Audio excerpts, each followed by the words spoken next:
I'm here with James Altucher, and James, I think that the thing that most people are familiar with is your book, Choose Yourself, and it's definitely the thing that had the most impact on me personally. So I'm curious, what was the point at which you started to realize that you should be choosing yourself? Tomorrow. Tomorrow. That's when you first realized? Yes, because it's one of those things where you write a book where it's the thing you write a book about the thing that's hurting you the most. It's Yeah. like if everybody writes these books, 10 ways to be a leader, or the code of the I don't want to make fun of anybody. How to have how to be the smartest person in the universe. I want to know the hardships along the way to getting them to come to this realization or this amazing knowledge that all these authors supposedly have. The reality is we're all kind of just struggling and trying to figure it out, and I'm trying to figure it out too. And choosing yourself, as I call it in the book, is a daily process. This idea that you don't need validation from others, that you can kind of succeed on your own, that you can find the inner strength on your own to succeed.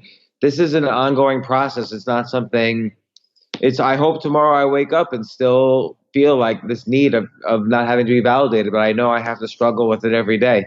For me, like when I first started reading that book, I felt like you had been following me or something, because I remembered back when I first graduated from college and I had my first job in like 2003, and I was living in Omaha, Nebraska, and my boss would come to my desk like almost every single day and say, "Oh, when are you going to buy a house? It's the best investment you can make." And it always, to me, sounded like I felt like I was in a Mike Judge movie, or like I was in the Office Space or something the whole time. I was just like, that doesn't make any sense to me at all. I'm 23 years old. The best investment I can make is in myself. And I Well, wish just that just book had think been about around. that. Like in Omaha, I don't know what housing prices cost. Let's say for a decent like Cheap. two-bedroom house, $200,000. So you'd have to put down, I don't know, 30%, to be safe. So you put down $60,000, and you're 23 years old. You're 23 years old. You're gonna suddenly put down $60,000 and go $140,000 in debt. And by the way, it has negative yield as opposed to like something else which has positive yield. There's additional maintenance, property taxes, and the maintenance is unpredictable. It's volatile, so you never know how much you're going to need to spend on it every year. Yeah, and I mean, I didn't know all of that. It just felt very strange to me, and I'm really glad that I didn't take that plunge, because obviously a few years later, all my friends were like, "Oh, I would love to move, but I can't because I'm in the hole on this house. I owe money on this house that I live in," and things like that. And you're gonna say something?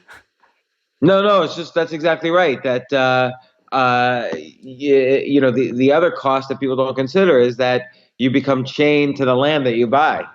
Right. Well, and then And by the way, you don't own that land. The bank still owns $140,000 worth of it. So you never, and the government owns it if you don't pay your property taxes. So you never really own it anyway.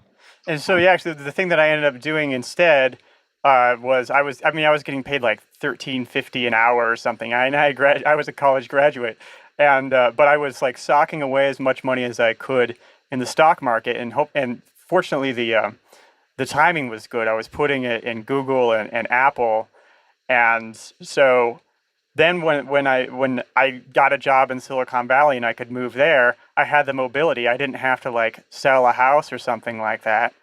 And that was what was of value to me, especially at that age, where it was that I had the flexibility. I could go just move across the country and be in a different place where I would be exposed to smart people that were challenging me. Yeah. So you want to make the decisions that are more inclined to allow for future freedom. You want to bet on your freedom, not on your slavery.